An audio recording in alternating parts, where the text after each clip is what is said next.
pledge allegiance to the flag of the United States of America and to the republic for which it stands, one nation, under God, indivisible, with liberty and justice for all. Please remain standing for a moment of silence for the men and women of our armed services. Thank you.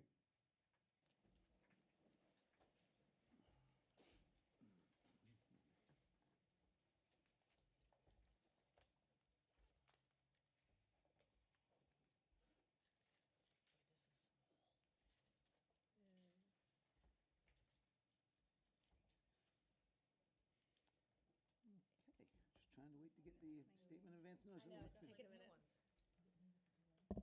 The notice requirements of the Open Public Meeting Act of the State of New Jersey have been satisfied by the inclusion of the date, time, and place of this meeting and the notice of regular meetings adopted by this board on January 5th, 2026. Such schedule and notice of meetings is posted at the Municipal Building, the Mount Olive Library, the Board of Education offices, and the 6 schools, was submitted to the Daily Record for publication on January 6th, 2026, and was filed by the clerk of Mount Olive Township on January 6th, 2026. I direct that this announcement be entered into the minutes of this meeting. Roll call? Mrs. Aquino? Here. Ms. Brett? Here.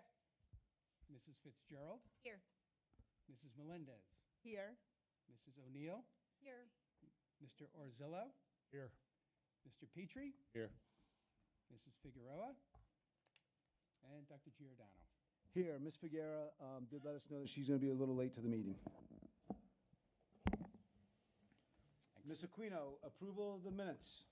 Yes, I'd like to make a motion to approve minutes and action items 2.1 through 2.3. Second. Question or comments from the board? Seeing none, roll call? Mrs. Aquino? Yes to 2.1 and 2.2, abstain on 2.3. Ms. Brett? Yes on 2.1, abstain on 2.2.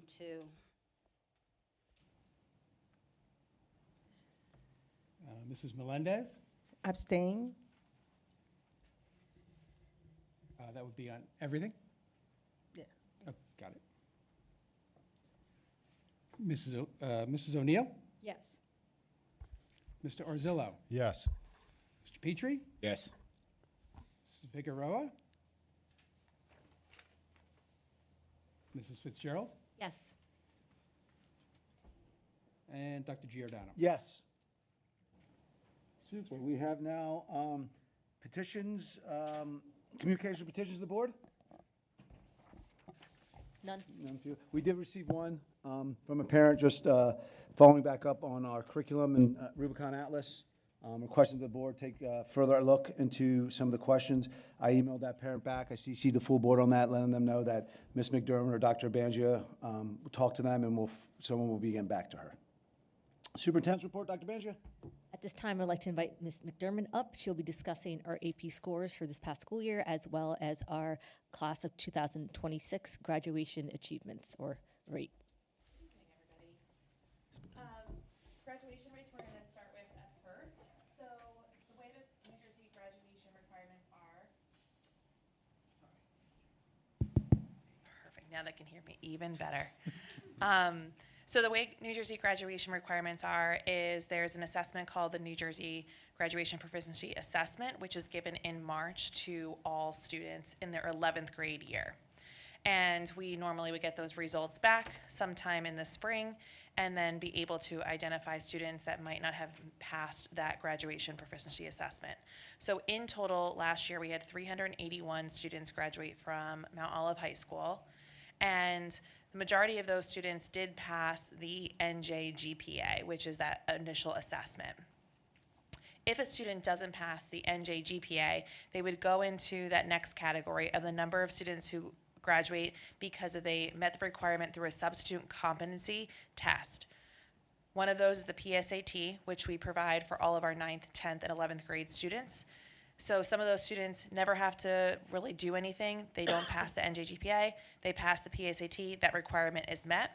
Some students we ask to sit for another assessment called the AccuPlacer, and they might meet the requirement through that AccuPlacer assessment. If students are not able to meet that requirement through the NJGPA or one of those competency tests, they are required to complete the portfolio. All of these are done for both math and ELA. So a student could meet the requirement in ELA on the NJGPA, but not math, or vice versa. They could meet the requirement not on NJGPA for math, meet the competency test on a PSAT, and then have to sit for the portfolio, but have passed on ELA. So there's a lot of duplication here. All the numbers might not exactly make total sense when you add them all up and look at each individual student, because it's an ELA and math requirement. We also had two students that were denied graduation because they did not meet the requirements for any of those and/or our local graduation requirements either. So that's a snapshot of our graduation numbers as a whole. If you want to go to AP scores, thank you. There's a lot of information up on this, but I think one of the biggest highlights is this is the most amount of assessments that we have given in the district, with over 900 assessments being provided to our students. We are hovering right around 400 individual students taking assessments. So that's an average of 2 per student, but some students are taking more than that. Some students are taking 1 assessment. So the way that this is kind of broken up is the green on the very top, we have increased our scores from 2025 to 2026. The yellow are kind of like right around that stable, and then the red that we have dropped a little bit within our scores. Some factors that play into it are the number of students that are enrolled. If you look at Physics 2, it's not really like a big class. So if 1 or 2 students don't do as well, that changes that percentage quite a bit. And the other thing I want to take into consideration is one of the reasons that we are really encouraging students to take that PSAT and making that investment as a district is because it does give us information called AP Potential. It's the same College Board company. And that really gives us better conversations to have with our students during scheduling to say that you've been identified as someone who might be successful in one of these AP courses. They might not be someone who's traditionally or would themselves think of themselves as an AP student. And we as a district really find that important to appropriately challenge our students and say, you're on the cusp, or you would be good fit for this. Let's get you exposed to that content and that rigor while you're here with the support of our Mount Olive teachers. So we think that that's really important, because even just being in that class, whether they score well on the assessment or not, shows that they are able to do that advanced coursework, which is going to be at that next level of academia, whether it's a 2-year college or a 4-year college, if they're going that college route. So with that increase of number of students, with those increased number of assessments, we're not going to see always an increase in scores, because we really are widening the amount of students that are being asked to take those classes. And I just want to point out some of the courses, like human geography, had an additional 31 students, and they even increased their score. So there's a lot of different factors here, and the teachers and the students should be proud of the work that they did and how they performed. Any questions or comments from the board? I have a question. Sure, Ms. O'Neill. With the graduation rate, I don't know how to say my question, is the results from last year helping, make plans for students that might be at risk for that for this year, so that they don't get as far, to have to do alternate assessments or anything like that? Yes. So I have a presentation coming in September that everyone's going to have a little bit more information on about the NJGPA and even what each year has provided us. But the quicker answer is, I think some of the more structural issues that we've had, meaning in the courses that students are offering and in the content that they've been exposed to by the time that they sit for that NJGPA, is something that we've addressed. But those students weren't, we couldn't fix that retroactively, right? So, and the same thing for this class. We'll see those changes structurally with the class that it will be taking the assessment this coming year. But there are other things that we know that we need to be doing better, and I will outline all those in that presentation, just because they're much more nuanced, and we want to talk about it at committee as well. Anything else? Ms. Brett, and then Mr. Petrie. Those 2 students who did Yes. not graduate, are you able to reach out to them to see if they can graduate this coming year, or what happens? Of course, there's always coaching with a student that might not meet their graduation requirements currently. The first plan would be for them to sit and take summer school and see if the number of credits that they're short could be completed in that to set them up for a GED or additional coursework, all for them to come back for a fifth year if needed. I know that Mr. Feltman and his counselors really work proactively with those students, let them know where they stand, but also to make sure they understand how they can get that diploma in their hands at some point. Sorry, Mr. Petrie, Ms. Aquino had her hand up first. That was my question about the two that did not graduate. Okay, so Mr. Petrie. So being that a pass for the AP is over 3, and there's 7 under 3 on the 2006 mean, I know most of the scores related to the student, not necessarily the teacher, but do we take into account that, hey, we've got, our mean is under the passing score, so that, say, physics C, they can reevaluate, all right, what is the teacher not doing to get the mean over the pass? Yeah, absolutely. So staffing is something we take a look at. The teachers have access to their scores immediately when they become available as well. And there might be some students who they say like, they struggled all year, and again, it would behoove them to be in the class, but it is something that's important to us. So we definitely take a look at staffing and who's the best fit for those courses. There have been some shifts made going into this school year. Okay, thank you. Anyone else? Ms. Melendez. Yes. In the same line that Mr. Petrie, on those decline tests, so is there any survey for the students to see what can help them to do better, or what they find that was missing or could improve in the offering of the class? I don't know if teachers are individually doing that, but as a whole, we have not done that. So that's something we can take a look at. I think also the students, if they take that survey in June, might think higher of their abilities or whether they probably did versus after getting their scores. I think some students are pretty confident going into it. So I think it would be an interesting thing for us to figure out when to best give that, maybe after they receive their score and after they have time to reflect on the outcome of that. Anyone else? I also think that, no, Ms. McDermott, I think it's important for everyone to understand that it's what you said before about casting a wider net. In the past, the board didn't pay for an AP exam. We pay for the first one, and then any ones the student takes afterwards, they pay for themselves. So by doing that, we wanted, and we're encouraging students, to really push themselves for an equity standpoint and what we wanted to, do. So when that happens, you're going to have more students, your pool increases. That means the numbers may go down a little bit more, but that's something we always look at. I want to keep that in mind for everybody, that there's not too many schools that at least pay for that one, No, there really that first is not. test. And it really is about the exposure for our students and making sure that just being in the class makes them more prepared for the next step.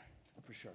Anyone else? And I just would like to point out, as Ms. McDermott said earlier, a number of these classes have a small number of students in there. So when you talk about a class of 11 versus 12, 1 or 2 students really can swing the pendulum in there. So while we don't tend to want to quantify the number of students enrolled because it can be self-identifying, but understand we can certainly share that in committee as far as how the enrollment size really does dictate, and how sometimes it's just, 1 or 2 kids go one left or right, and it really dictates as far as to curb right there. Yeah.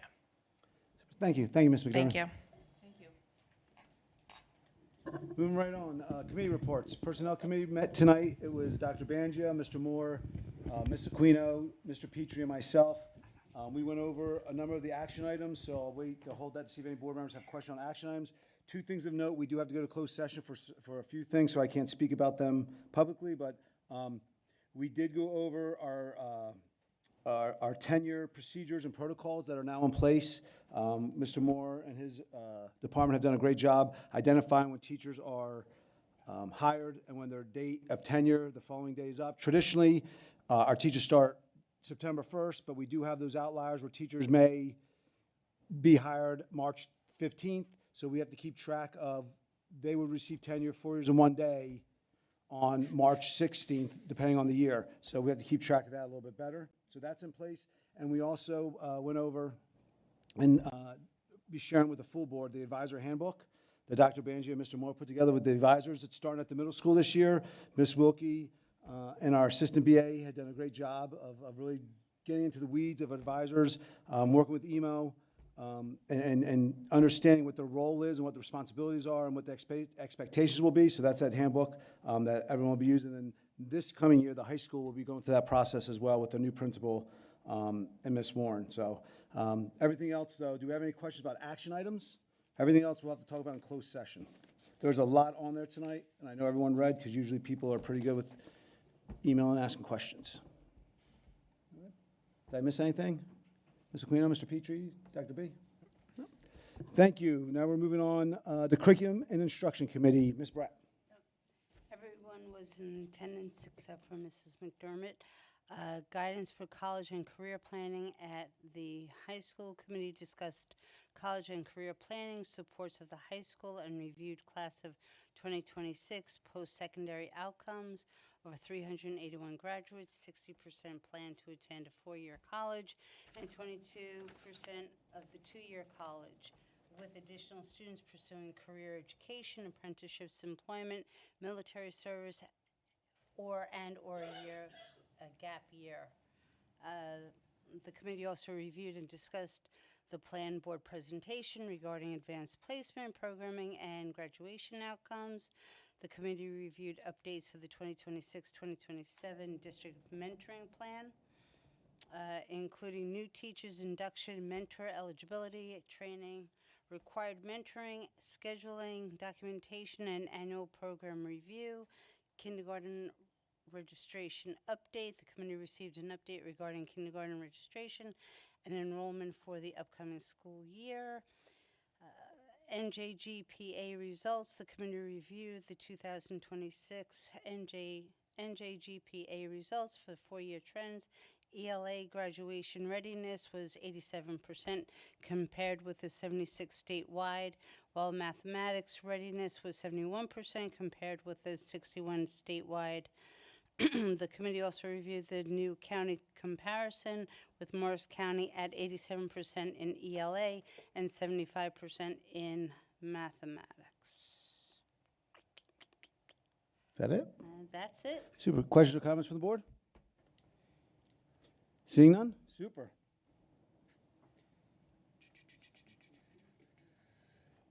Moving right on to, I don't believe policy, and you reported that out last, right? You guys didn't meet No. that. That's okay.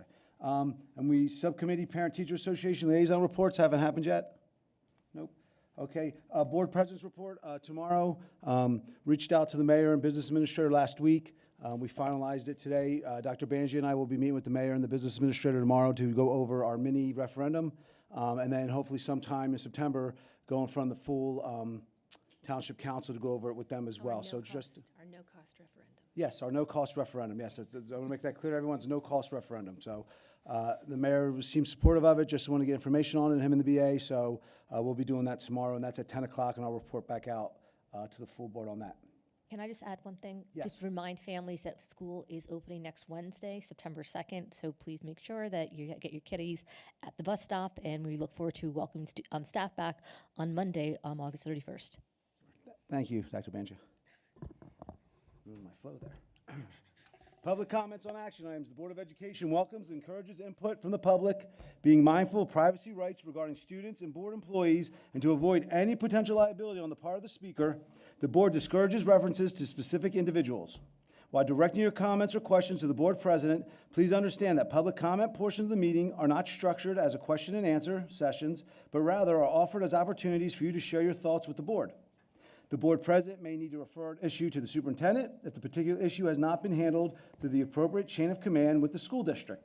However, responses may be provided at the end of this session. Excuse me. There are times when comments and questions will require additional fact gathering before a response is provided. Please stand up, say your name and address for the record, and ask anything on action items, which is 6.1 all the way down to 1017. 1017. Thank you, Mr. Petrie.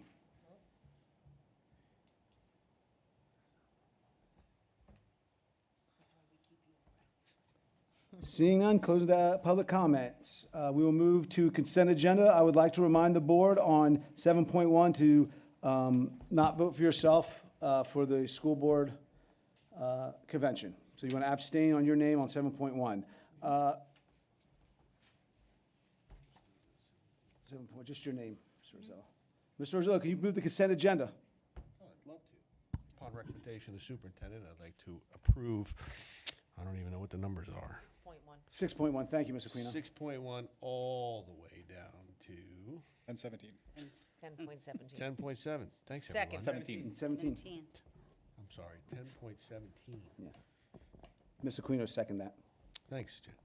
Question or comments from the board? Seeing none, roll call? Mrs. Aquino? Abstain 7.1. Aquino, yes to everything else. Ms. Brett? Abstain 6.1, anything concerning Lisa Brett, Township of Mount Olive, as well as 26-0089 and 7.1 Brett. Mrs. Fitzgerald? Abstain 7.1 Fitzgerald, yes to everything else. Mrs. Melendez? Abstain 7.1 Melendez, yes to everything else. Mrs. O'Neill? Abstain from 7.1 O'Neill and anything to do with Christian Humphrey, and yes to everything else. Okay, Mr. Arzillo? Abstain 7.1, Orzillo, yes to everything else. Mr. Petrie? Abstain 7.1 Petrie, 8.8, 8.12, 8.13, and yes to everything else. And Dr. Giordano? Abstain on 7.1, Anthony Giordano. Yes to everything else?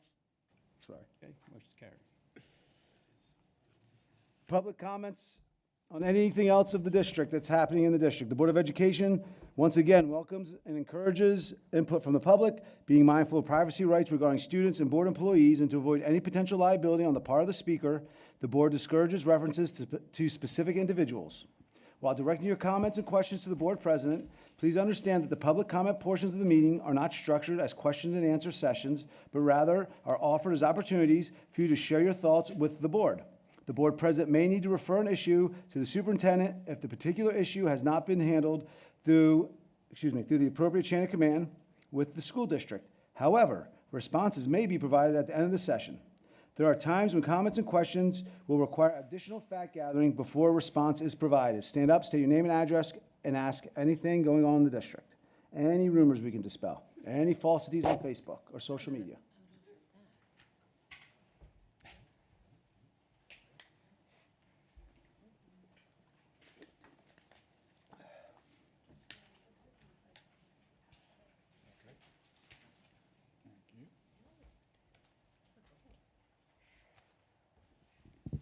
Hello, everybody.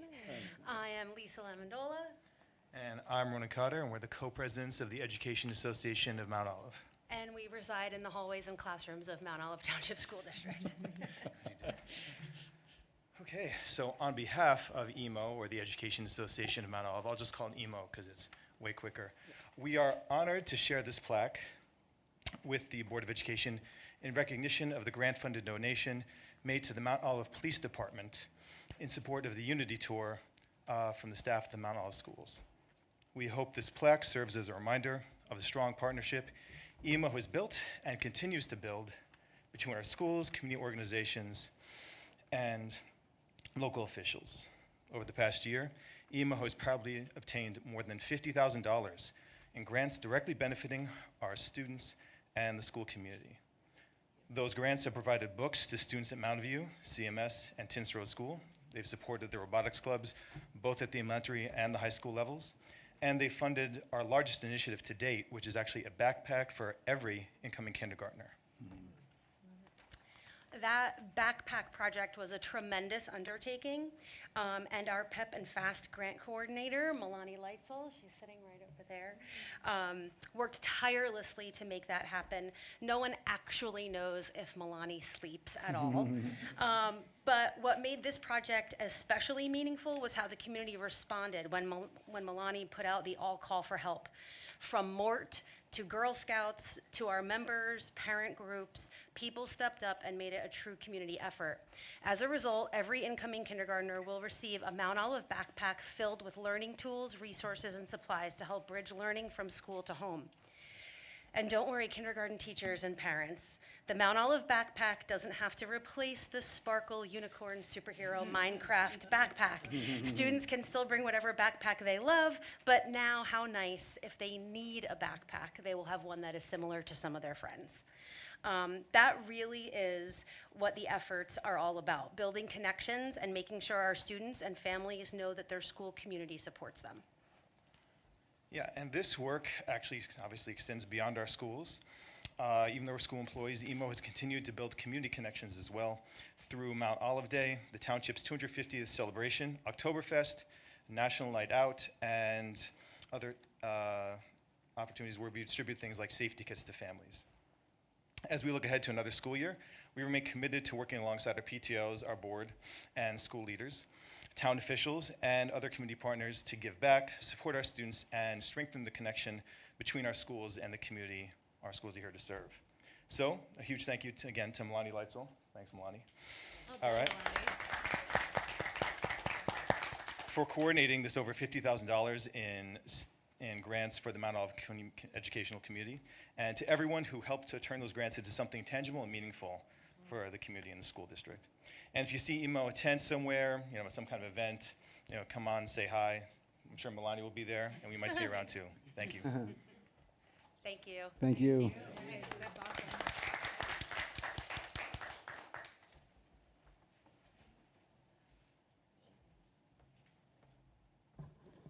Seeing no one else, closing the public comment. Old business from the board. New business. Yes, Mr. Petrie. Going back to my past life as a web designer, I think it might be time that we might need to refresh the web page, because I know we have some pictures that are like 5 years old. I know it's not difficult, so it might be time to just reevaluate what's up there. Good point. Anyone else? All right, new business. That was new business. Sorry, board comments. Mr. Petrie. All I got is one of the resignments. Wait. Resignation? There we go. Resignations. Thank you. Is Coach Z. He's moving on to a different role. He was the track coach. I just wanted to wish him well. That's it. Super. Ms. Melendez? No comment. Ms. Aquino? Normally, no comment, but I do want to say to email, thank you so much for doing all the work that you do. Thank you. Ms. Brett? The mayor and council will be having their 9/11 memorial on 9/11 at 6:45. All are welcome. Our junior ROTC will be there. As always nice to count them in. And a few other surprises. And I do believe that Mike Bear is being honored in the Hall of Fame as a coach. Is he? I haven't heard yet. Yeah. I don't know if Okay. they met yet, so we'll find out. Maybe he is. Maybe it's a rumor flying around. Who knows? Okay. Ms. O'Neill? Thank you to Eamon. I love the kindergarten backpack project. I think that's great. And I do see Melania around town. And that was it. Tomorrow's freshman orientation. Ms. Fitzgerald? Same. You guys are awesome. It's amazing how many people come up and are able to say that they were able to provide something so big for the incoming kindergarten class. You've set a high bar for students coming into our district, and we love that. Mr. Orzillo? No comment. Super. And Board President, just want to thank EMO for all the great work they do for our district, and welcome all our new staff on the 31st. Back to the grind. Best of luck, all. Adjournment, confidential session, motion to move into confidential session. So moved. Resolved that the board meet in confidential session for the purpose of discussing personnel, matters of attorney-client privilege, pending or anticipated litigation, confidential pupil matters. Be it further resolved that matters discussed in confidential session to be disclosed to the public when reasons for confidentiality no longer exist. Action will not be taken. We're in closed session. Thanks, everyone, coming out.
We are coming back from open session. Roll call? Closed session, sorry. Roll call? Mrs. Aquino? Here. Ms. Brett? Here. Ms. Fitzgerald? Here. Ms. Melendez? Here. Ms. O'Neill? Here. Mr. Arzillo? Did it again, buddy. I'm here. You're getting offended now? Should we have- I'm pretty lenient, you know what I mean? Mr. Petrie? Here. And Dr. Giordano? Here.